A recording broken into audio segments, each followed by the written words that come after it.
Telangana cabinet విస్తరణకు ముహూర్తం ఖరారైందా? ఢిల్లీకి వెళ్లిన తెలంగాణ కాంగ్రెస్ ముఖ్య నేతలకు ఆ మేరకు హామీ లభించిందా? కేబినెట్ విస్తరణకు పార్టీ హైకమాండ్ గ్రీన్ సిగ్నల్ ఇచ్చేసిందా అంటే అవుననే అంటున్నాయి ఢిల్లీ వర్గాలు. అతి త్వరలోనే కేబినెట్ విస్తరణ జరగబోతోందన్న సమాచారంతో ఆశావహులు పార్టీ పెద్దల చుట్టూ చక్కర్లు కొడుతున్నారట. డీటెయిల్స్ ఈ స్టోరీలో.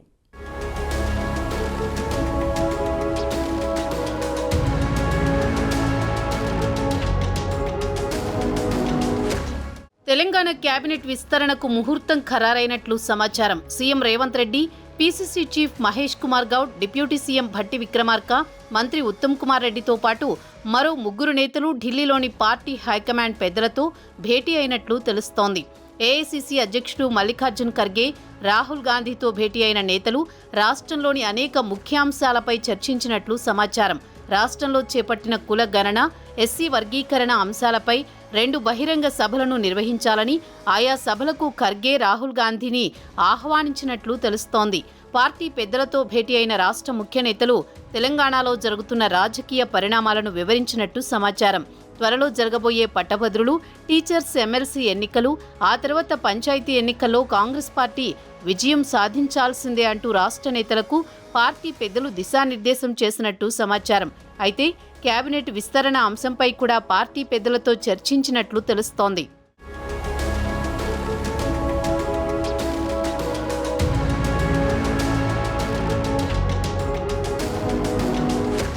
తెలంగాణ రాష్ట్ర కేబినెట్ విస్తరణపై రాష్ట్ర ప్రభుత్వంతో పాటు ఢిల్లీలోని పార్టీ హైకమాండ్ ఫోకస్ పెట్టింది.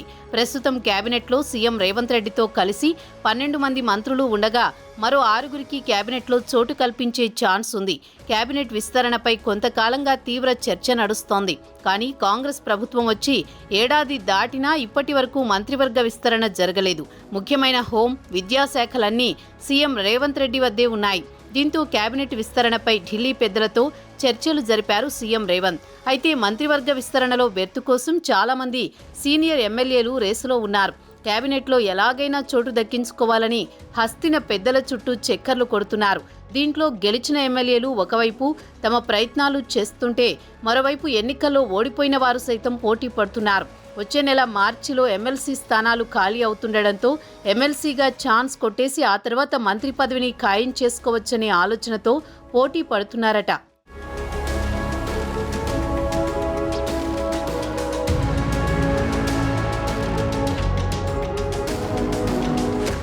గెలిచిన ఎమ్మెల్యేలో ఉమ్మడి నిజామాబాద్ జిల్లా నుండి మాజీ మంత్రి ఎమ్మెల్యేలు సుదర్శన్ రెడ్డి, మదన్ మోహన్ రావు, ఉమ్మడి ఆదిలాబాద్ జిల్లా నుండి సీనియర్ నాయకుడు ఎమ్మెల్యే ప్రేమ్ సాగర్ రావు, ఉమ్మడి కరీంనగర్ జిల్లా నుండి గడ్డం వివేక్ వెంకటస్వామి, ఉమ్మడి మహబూబ్ నగర్ జిల్లా నుండి బీసీ ముదిరాజ్ కోటాలో వాకిటి శ్రీహరి, ఉమ్మడి నల్గొండ జిల్లా నుండి ఎస్టీ కోటాలో ఎమ్మెల్యే బాలునాయక్, అలాగే కోమటిరెడ్డి రాజగోపాల్ రెడ్డి పోటీ పడుతున్నారు. అలాగే రంగారెడ్డి జిల్లా నుండి సీనియర్ నాయకుడు ఎమ్మెల్యే మల్రెడ్డి రంగారెడ్డి, ఉమ్మడి వరంగల్ జిల్లా నుండి ఎమ్మెల్యే దొంతు మాధవరెడ్డిలు సైతం మంత్రి పదవి ఆశిస్తున్నారు. అయితే మంత్రివర్గ విస్తరణలో 6గురికి మాత్రమే అవకాశం ఉంది. కానీ మంత్రి పదవిని ఆశిస్తున్న నాయకుల సంఖ్య మాత్రం పెద్దగానే ఉంది. ఇలా గెలిచిన ఎమ్మెల్యేలు ఒకవైపు కేబినెట్ బెర్తు కోసం ఆశిస్తుంటే, మరోవైపు సార్వత్రిక ఎన్నికల్లో ఓడిపోయిన నేతలు సైతం మంత్రివర్గ విస్తరణలో చోటు కోసం ఆశిస్తున్నారు. ఇందులో ముఖ్యంగా పార్టీ సీనియర్ నాయకుడు ఎమ్మెల్సీ జీవన్ రెడ్డి సార్వత్రిక ఎన్నికల్లో జగిత్యాల నియోజకవర్గం నుండి ఓడిపోయిన గ్రాడ్యుయేట్ ఎమ్మెల్సీగా కొనసాగుతున్నారు. ఈ పదవీ కాలం వచ్చే మార్చి నెలతో ముగియనుంది. అయితే జీవన్ రెడ్డి మరోసారి పోటీకి దూరంగా ఉండాలని నిర్ణయం తీసుకున్నారు. కానీ ఎమ్మెల్యే కోటాలో ఎమ్మెల్సీ ఇచ్చి మంత్రి పదవిని ఇవ్వాలని జీవన్ రెడ్డి కోరుతున్నట్లు తెలుస్తోంది.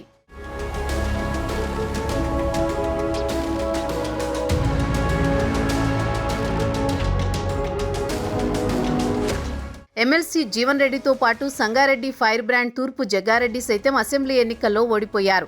ప్రస్తుతం పార్టీ వర్కింగ్ ప్రెసిడెంట్గా కొనసాగుతున్నారు. పీసీసీ నూతన కార్యవర్గం ఏర్పడితే వర్కింగ్ ప్రెసిడెంట్ పదవి ఉండదు. కానీ ప్రచార కమిటీ చైర్మన్ పదవి దక్కుతుందనే వార్తలు వినిపిస్తున్నా ఎమ్మెల్యే కోటాలో ఎమ్మెల్సీ ఇచ్చి ఉమ్మడి మెదక్ జిల్లాలో 2వ మంత్రిగా అవకాశం ఇస్తే పార్టీ కోసం ప్రభుత్వంతో కలిసి పనిచేస్తానని జగ్గారెడ్డి చెప్పినట్టు తెలుస్తోంది.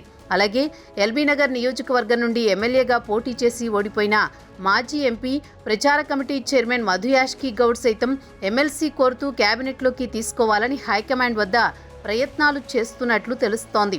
ఇదిలా ఉంటే ప్రస్తుతం ఎస్సీ, ఎస్టీ, బీసీ, మైనారిటీ ప్రభుత్వ సలహాదారుడిగా ఉన్న మాజీ మంత్రి షబ్బీర్ అలీ సైతం ఎమ్మెల్యే కోటాలో ఎమ్మెల్సీ ఇచ్చి మైనారిటీ కోటాలో మంత్రి పదవి వస్తుందని ఆశిస్తున్నారట. మైనార్టీ కోటాలో షబ్బీర్ అలీతో పాటు సీఎం సన్నిహితుడిగా పేరున్న ఫహీం ఖురేషీ కూడా ప్రయత్నాలు చేస్తున్నట్టు సమాచారం.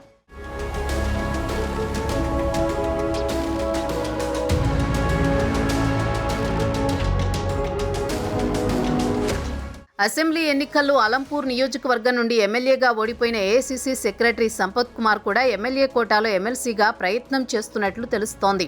ప్రభుత్వంలో ఇప్పటికే మాల సామాజిక వర్గం నుండి deputy CM Mallu Bhatti Vikramarka, speaker గడ్డం ప్రసాద్ కుమార్ ఉండగా మాదిగ సామాజిక వర్గం నుండి ఆరోగ్య శాఖ మంత్రి దామోదర్ రాజనరసింహ ఒక్కరే ఉండడంతో ఇదే సామాజిక వర్గం నుండి ఇంకొకరికి అవకాశం ఇస్తే తనకు ఇవ్వాలని కోరుతున్నట్టు సమాచారం. అలాగే ఉమ్మడి మహబూబ్ నగర్ జిల్లా నుండి హైకమాండ్కి దగ్గరగా ఉన్న సిడబ్ల్యూసీ మెంబర్ మాజీ ఎమ్మెల్యే వంశీచంద్ రెడ్డి కూడా ప్రయత్నాలు చేస్తున్నట్లు తెలుస్తోంది.